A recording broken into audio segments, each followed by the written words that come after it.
Evangelical Alliance until 31 December 2024. She just now received her doctorate degree on global leadership from Pollard Theological Seminary in the United States. And Europe. Her thesis was on Muslim women refugees in Cyprus from the Middle East. She traveled to many places and she loves other peoples and culture. So salamat naman. At siya po ay nakikiayon sa ating mga Pilipino. Yes.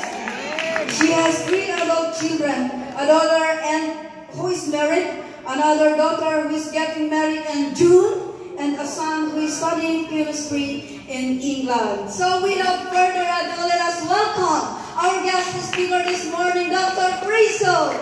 Good to see you here.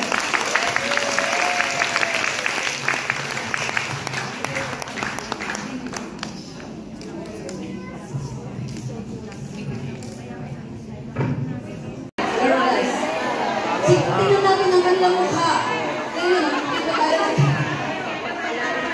Ako po I was reminded by our team. So I was rebuked by our team. Instead of be disappointed at ako po ay mag-isip ng hindi maganda, I praise the Lord. And here it is.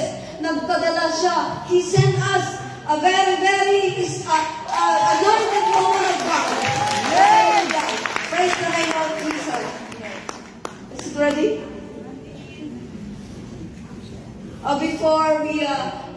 Before that, bago kayo ma-excite more, you want more for the Lord.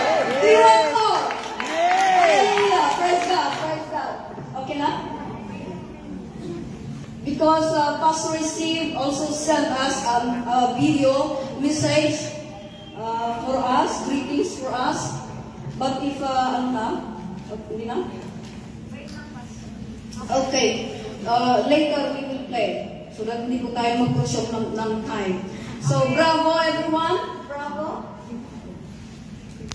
Madilim.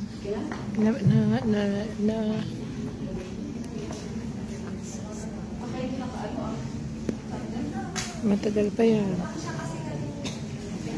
Nagbayad sa program nila dito. Ano siguro mga nakabay dati na free. Say something!